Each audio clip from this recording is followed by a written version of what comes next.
À Bethléem, suivant une tradition bien établie, les mages sont revenus distribuer des gouttes de myrrhe et des grains d'encens aux nombreuses personnes arrivées à l'église de Sainte-Catherine pour la fête de l'Épiphanie. Le 6 janvier a marqué le début des célébrations de Noël pour les chrétiens suivant le calendrier oriental, syriaque, copte, éthiopien et grec orthodoxe.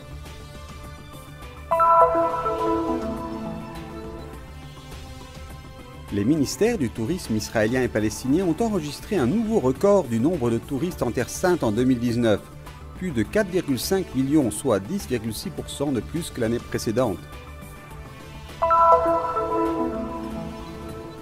En voyageant à travers la Bible, voici certains aliments déjà présents au temps de Jésus et leurs bienfaits pour la santé. Organisée par la jeunesse orthodoxe de Bet Jala près de Bethléem, l'initiative 1001 cadeaux a été lancée pour la 4e année consécutive. Sur les traces du patron Saint-Nicolas, les jeunes ont distribué dans une ambiance festive plus de 1600 cadeaux aux enfants de la ville, chrétiens et musulmans.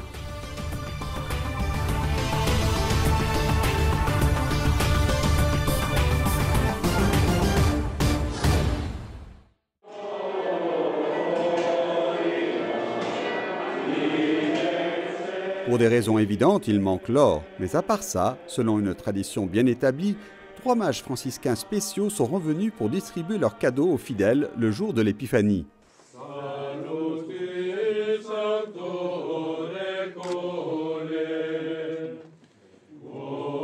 La célébration du 6 janvier à Bethléem est une fête très populaire. À la fin des vêpres, le custode de Terre Sainte descend dans la grotte de la Nativité à la mangeoire, d'où il revient en portant un enfant Jésus trônant. Il fait ensuite 3 tours autour de la cour de l'église de Sainte-Catherine, au cours desquels une longue procession de fidèles reçoit des gouttes de myrrhe et des grains d'encens en cadeau. Apporté il y a 2 millénaires par des sages venus d'Orient en suivant l'étoile, l'or rappelle la royauté de Jésus, l'encens sa divinité, la myrrhe la mort à laquelle le Christ sera confronté. C'est une fête qui veut unir toute l'humanité, qui veut créer une communion entre les peuples et non des divisions, des lacérations, des inimitiés ou des guerres. Pour ce faire, nous devons savoir adorer cet enfant. La dernière entrée solennelle à Bethléem du custode de Terre Sainte l'après-midi précédent, la messe de l'Épiphanie et cette procession de cadeaux suivie du baiser à l'enfant Jésus sont les derniers actes d'une longue période de fête, mais seulement pour les chrétiens catholiques. Aux mêmes heures, en effet, la fête de Noël commence pour les églises orientales qui suivent le calendrier julien.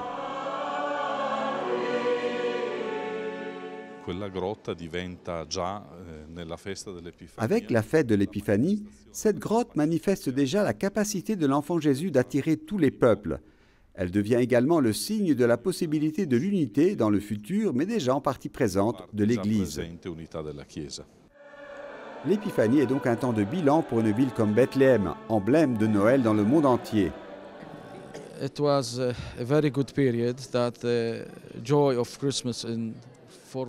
Noël a été une période très positive, de grande joie pour toute la population de Bethléem. On peut dire qu'à Bethléem, nous vivons un véritable boom dans le secteur du tourisme.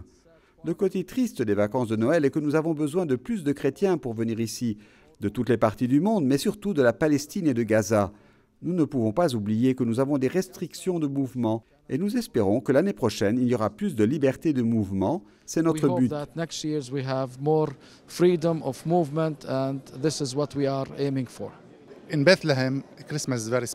À Bethléem, Noël est très spécial. Chaque année, nous cherchons quelque chose de différent.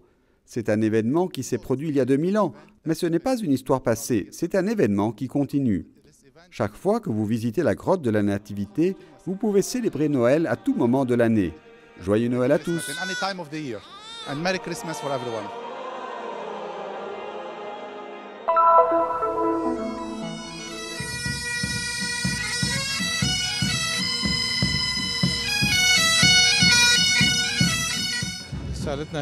Notre message est toujours un message d'amour et de paix.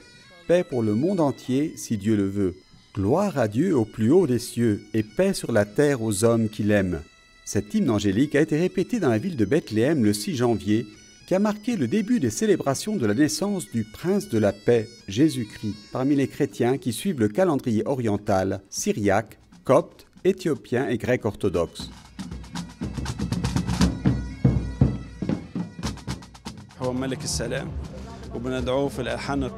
Nous l'appelons le roi de la paix dans nos refrains coptes et chaque jour nous prions en disant « Roi de la paix, donne-nous la paix ».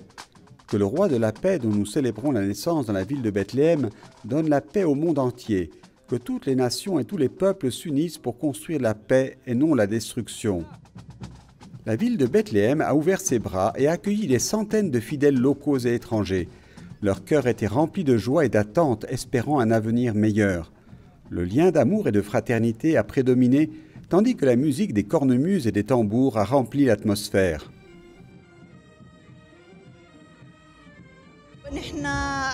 Nous avons souffert au cours de notre vie pour les nombreuses guerres et les émeutes. Nous espérons que cette situation va changer et que l'avenir sera meilleur. En tant que chrétien palestinien, j'espère que les fêtes de Noël représentent un message de paix pour le monde de la part de Bethléem, la ville de la paix. Un message de la grotte de la Nativité pour dire au monde que nous soutenons la paix et la justice.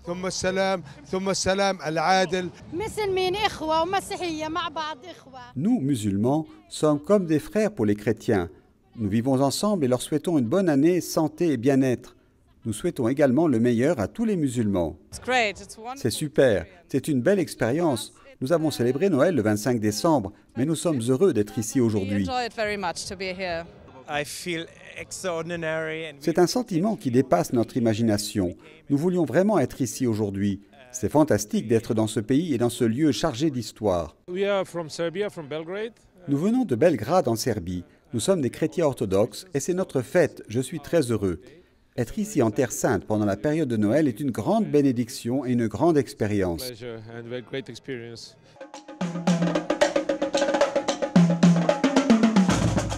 Le groupe scout orthodoxe a dirigé la procession du patriarche grec orthodoxe Théophile III de la rue de l'Étoile à la place de la Nativité. Le patriarche a été reçu par le ministre du Tourisme Rola Mahaya, le gouverneur de Bethléem Kamel Hamid et le maire de Bethléem Anton Salman. La joie a rempli la ville de naissance du Seigneur avec le grand désir que se réalise l'hymne des anges « Gloire à Dieu au plus haut des cieux et paix sur la terre aux hommes qui l'aiment ». C'est le sens le plus important de cette célébration. Bonne fête, une fête de paix et de justice. Que notre Seigneur Jésus-Christ nous donne la santé, la force et nous éclaire. Prions pour que prévalent la justice et la paix.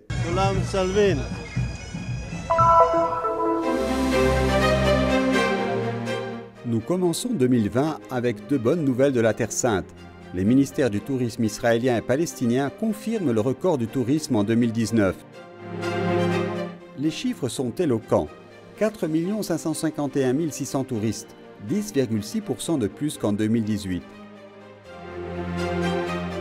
Pour le ministre israélien du tourisme, Yariv Levy, 2019 s'est terminé avec un nouveau record pour le tourisme. Record historique des arrivées de touristes, même en décembre 2019. 358 300, 10% de plus qu'en décembre 2018. C'est la troisième année consécutive où le record des arrivées est battu. Jérusalem et Tel Aviv sont les villes les plus visitées.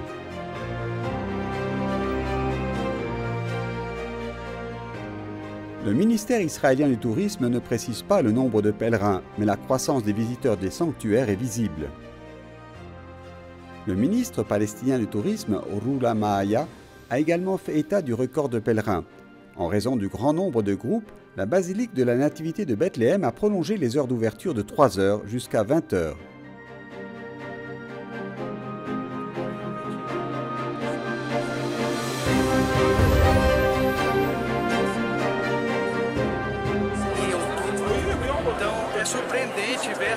J'ai été vraiment surpris par le nombre de pèlerins cette année en novembre. Il est surprenant de voir cette manifestation de la foi. Notre groupe est de 160 pèlerins sur 3 bus. Aujourd'hui est le dernier jour et les pèlerins reviennent heureux de cette expérience de foi pour être entrés en contact avec tant de pèlerins du Brésil et du monde entier. Cela ne fait que renforcer notre foi.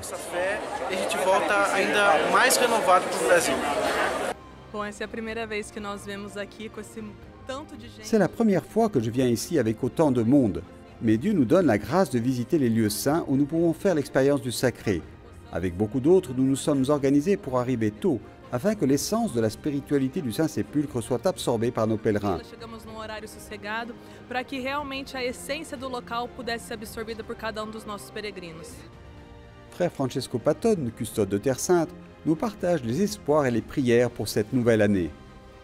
Noi certamente ce lo auspichiamo che il numero di pellegrini ci sia, continui a crescere e anzi oserei dire perfino Nous espérons que le nombre de pèlerins continuera d'augmenter et en fait, je dirais même que les pèlerins eux-mêmes dissuadent toute forme de conflit plus explicite.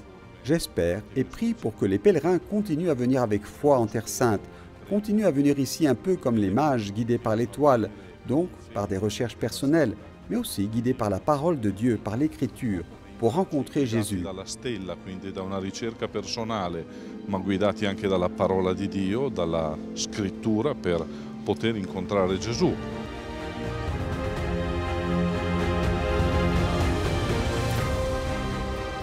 Noi preghiamo e speriamo sempre che la diplomazia, cioè la Nous capacità di prions et dialogare, espérons toujours que la diplomatie, c'est-à-dire la capacité de dialoguer, prévale sur le recours à la violence, même là où il y a déjà eu le recours à la violence. Par conséquent, nous devons réparer ou tisser des relations ou trouver le moyen de sortir d'une situation qui semble avoir seulement le coup pour coup comme seule dynamique. da situazioni che sembrano avere come unica dinamica il colpo su colpo.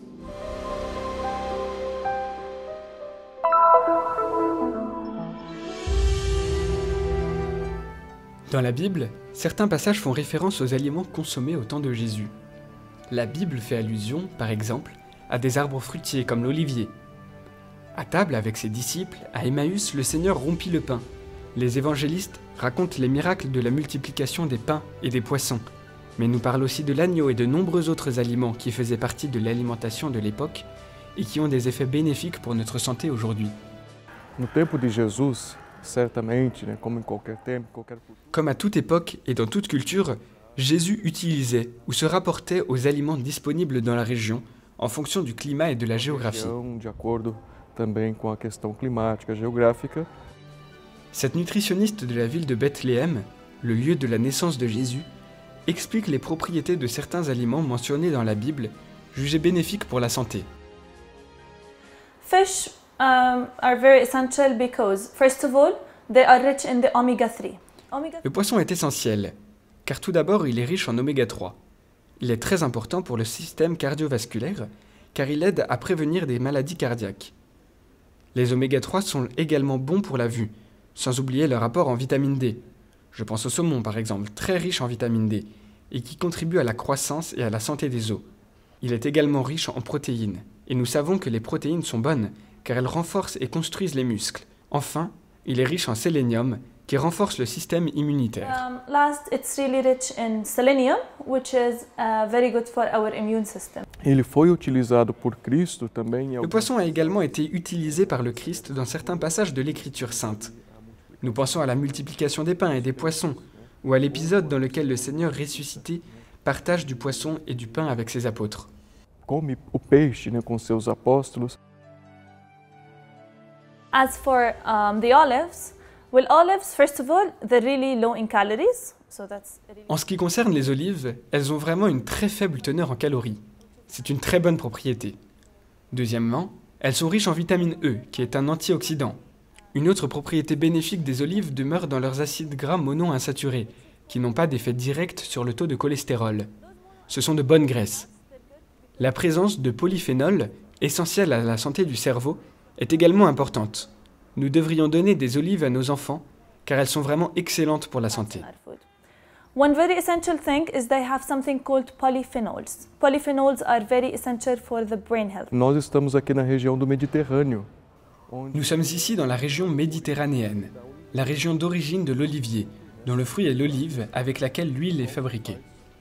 Nous savons que les oliviers sont des arbres d'une grande signification, d'une grande importance aussi pour les gens qui vivent dans cette région, comme cela a certainement été le cas pour Jésus et pour les gens de son temps. e foi também para as pessoas do seu tempo. Bread is beneficial when it's made out of whole grains. What do we mean with whole grains? Whole Le pain est grains could be bénéfique something whole lorsqu'il est wheat, fait avec de la farine or complète. it could be Qu'entendons-nous par la farine complète? Les farines complètes peuvent être composées de blé ou d'autres céréales. Les farines complètes sont remplies de fibres. Elles favorisent donc la sensation de satiété. Lorsque vous avez moins faim, vous diminuez le risque d'obésité. Moins d'obésité, cela signifie une diminution du risque de diabète de type 2. C'est donc essentiel. And lower obesity means we lower the risk of having type 2 diabetes because obesity is the risk factor for type 2 diabetes, so it's very essential. E aqui no Oriente Médio até hoje, o pão de fato é... Ici au Moyen-Orient, le pain est la base de l'alimentation. Et ce que soutient le Christ quand il dit « Je suis le pain vivant qui est descendu du ciel. Celui qui mangera de ce pain vivra pour toujours. » Il fait le parallèle entre le pain du quotidien, qui donne la force à l'être humain, et la vie que ce pain, qui est Christ lui-même, nous donnera. O próprio Cristo nos dará.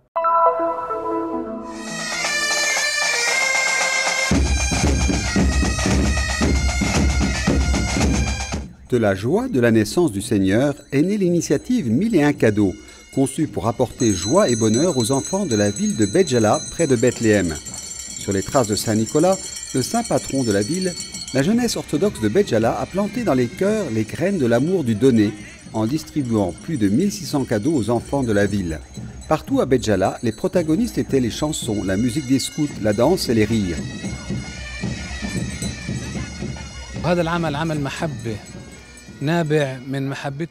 C'est une activité pleine d'amour et qui découle de leurs sentiments, de leur amour pour la famille et les proches, à l'instar de Saint Nicolas, patron de Béjala, qui a toujours pris soin des pauvres et des nécessiteux.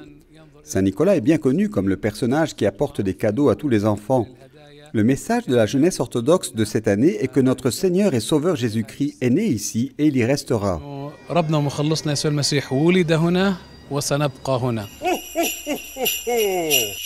De maison en maison, en 3 jours, les membres de la jeunesse orthodoxe ont pu apporter des sourires et de l'espoir au cœur des enfants de Béjala, chrétiens et musulmans. Like this time every year, we go with the Shabiba walking in the streets from here to close to... Pendant cette période, chaque année, nous allons à pied avec les jeunes d'ici dans un endroit près de Bethléem pour célébrer Noël. C'est un grand événement où l'acteur principal est la joie, en particulier chez les jeunes. Puisque la période de Noël et du Nouvel An commence, nous devons toujours être reconnaissants envers Dieu et aider les gens, en particulier les pauvres et ceux qui se trouvent dans des situations difficiles, même avec nos paroles si nous n'avons pas d'argent.